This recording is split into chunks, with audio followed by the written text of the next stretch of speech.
खास आहे शिवराज्याभिषेक सोहळा न्यूयॉर्कमध्ये पार पडला। शिवराज्याभिषेक सोहळा आता जगभरात साजरा होतोय। यावर्षी प्रथमच न्यूयॉर्क शहरातील टाइम्स स्क्वेअर या ठिकाणी शिवराज्याभिषेक जो सोहळा आहे तो दिमागदार पद्धतीने पार पडला। या जगप्रसिद्ध चौकामध्ये जय शिवाजी जय भवानीचा जयघोष ऐकायला मिळाला आणि या कार्यक्रमासाठी मराठमोळ्या नागरिकांनी मोठ्या प्रमाणात हजेरी लावली होती। छत्रपती फाउंडेशनच्या कार्यकर्त्यांनी या कार्यक्रमासाठी पुढाकार घेतला होता।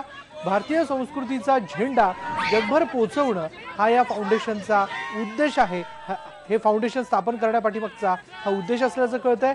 जगभरात या संस्थेच्या शाखा पसरल्या असून युरोप, रशिया, कॅनडा, दुबई, ऑस्ट्रेलियामध्येही हा समारंभ साजरा झाला। संस्थेच्या वतीनं यापूर्वीही शिवजयंती, बाबासाहेब आंबेडकर आणि राणी अहिल्याराणी होळकरांचा जन्मदिन जो आहे तो साजरा करण्यात आला। छत्रपती शिवाजी महाराजांचा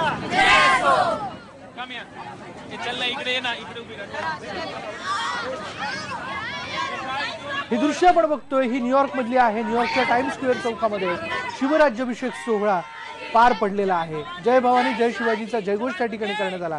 याचबद्दल बोलणार आहोत। थेट न्यूयॉर्कहून आपल्याबरोबर आहेत तिथले नागरिक, आपले मराठी बांधव विनोद झेंडे आपल्यासोबत आहेत। विनोदजी, आपण या सोहळ्याला तिथे उपस्थित होता। टाइम्स स्क्वेअर सारख्या ठिकाणी या चौकामध्ये इथे हा सोहळा पार पडला, काय या क्षणी आपल्याला वाटलं? सर, सर्वप्रथम IBN लोकमतच्या सर्व दर्शकांना तसेच महाराष्ट्रातील आणि देशातील आणि जगभरातील सर्व शिवप्रेमींना माझ्या शुभमय शुभेच्छा राज्याभिषेकासाठी।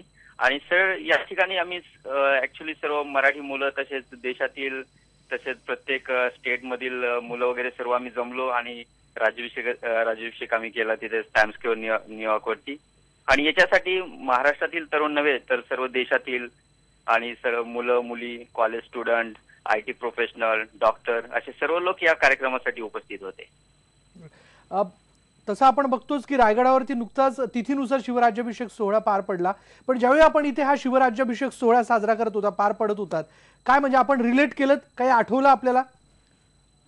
हा सर, आम्ही मिस केलं की महाराष्ट्रामध्ये जर आम्ही इंडियामध्ये असतो तर महाराष्ट्रामध्ये आम्ही रायगडवरती गेलो असतो, पण मुलांची इच्छा होती की आज आपण रायगडवरती नाहीये पण आपण आज देशाबाहेर आहे, साता समुद्रापार आहे, तर आपण इथे राज्याभिषेक करू आणि सर्वच आपल्या शिवाजी महाराज हे फक्त महाराष्ट्रासाठी नव्हे, देशासाठी नव्हे तर पुढे आंतरराष्ट्रीय लेवलवरती होते। हे मला एक म्हणजे सगळ्यांना मेसेज द्यायचा होता, मुलांना आणि सर्व शिवप्रेमींना।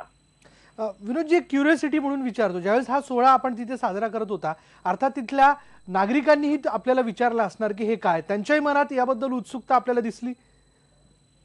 हा सर, मला सांगायला खूप आनंद होतो की याच्यामध्ये आपल्या म्हणजे सर्व कंट्रीची मुलंही आली होती आणि सर्वजण एक्सायटेड होते की छत्रपती शिवाजी महाराज त्यांना माहीतच होते, त्यांच्या देशामध्ये थोडंसं म्हणजे महाराजांविषयी माहीत होतं, तेही विचारत होते आनंदाने की छत्रपती शिवाजी महाराजांविषयी माहिती वगैरे। आणि ज्यावेळेस आम्ही घोषणा देत होतो की छत्रपती शिवाजी महाराज की जय, तेही खूप मोठ्या प्रमाणे आणि की जय असा जयघोष करत होते आमच्या बरोबर। आणि शेजारीच म्हणजे टाइम्स स्क्वेअरवरती आता जगातील सर्व लोक तिथे येतात, ट्रॅव्हल प्लेस आहे त्या ठिकाणी, तर सर्व लोक विचारत होते आम्हाला की तुम्ही काय करताय। त्यावेळेस आम्ही त्यांना सांगत होतो की छत्रपती शिवाजी महाराजांविषयी, त्यांच्या महतीविषयी की त्यांनी काय केलं होतं आणि तो कशा प्रकारे ते एक लोक कल्याणकारी राजा होते, अशा प्रकारे आम्ही त्यांना माहिती देत होतो छत्रपती शिवाजी महाराजांच्या कार्याविषयी। आणि सर्व लोक म्हणजे एक्सायटेडपणे विचारत होते आणि सर्व लोक त्याच्याविषयी चांगल्या प्रकारे प्रतिक्रिया देत होते की तुम्ही छान कार्यक्रम केला, चांगलं करत आहात। सर्वजण म्हणजे या कार्यक्रमाविषयी सर्वजणांच्या प्रतिक्रिया चांगल्या प्रकारे येत होत्या। आम्ही खूप म्हणजे सर्वजण आनंदात होते सर्वजण याच्याविषयी। साधारण किती मंडळी आपण तिथे उपस्थित होतात? म्हणजे आम्ही दृश्यांमध्ये बघतोय की गर्दी दिसते आपल्या सगळ्या मराठी बांधवांची, पण किती जण तिथे आपण उपस्थित होतात या सोहळ्यासाठी? तर 19 फेब्रुवारीला आम्ही शिवजयंती केली, त्याच्यानंतर आम्हाला लोकांच्या जगभरातून प्रतिक्रिया यायला चालू केल्या, तर आम्ही एक फेसबुकवरती पेज क्रिएट केलं आणि याच्यामार्फत आम्ही हा सोहळा करण्याचं ठरवलं। तसे आम्ही लोकांना मेसेज वगैरे दिले आणि आम्हालाही माहित नव्हतं की आता इतक्या मोठ्या प्रमाणात लोक येणार आहेत। आणि खरोखर सर, त्या ठिकाणी जवळजवळ 100 ते 150 लोक इतकी आली होती। काही लोकांना आम्ही हा प्रोग्राम 5:30च्या सुमारास म्हणजे ठरवलं होतं, परंतु या कार्यक्रमाला ऑफिसमधूनही काही इन्फोसिसमध्ये, कॉग्निझंटमध्ये काम करणारी लोक आहेत, ते 5:30 नंतर त्यांची जॉब हे करून ते आले होते तिथे कार्यक्रमाला। आणि खूप मोठ्या प्रमाणात लोक येत होती. दुसरी लोक होती, दुसऱ्या कंट्रीची, आमचे कॉलेज स्टुडंट होते, कोलंबिया, ब्राझील. विनोदजी, जाता जाता नंतर विचारतो, युरोप- थोडक्यात मी विचारतो की दरवर्षी हा सोहळा आपण साजरा करणार अशाच पद्धतीने? हा, छत्रपती फाउंडेशन सर आज आता कॅनडामध्ये आहे, टोरंटोमध्ये आमची मुलं आहेत, आपल्या महाराष्ट्रातील आहेत आणि देशातीलही आहेत. तसेच आता युक्रेनमध्ये साजरा करत आहेत, रशियामध्ये मुलं साजरा करत आहेत राज्याभिषेक दिन ते. आणि आम्ही ज्यावेळेस 19 फेब्रुवारीला शिवजयंती साजरी केली, त्या मुलांनाही थोडंसं कुतूहल निर्माण झालं आणि आम्ही सर्वजणांनी ठरवलं अगदी की अगदी विनोदजी, अगदी त्याच कुतूहलापोटी आपण हा सगळा सोहळा नेहमी साजरा करणार आहात.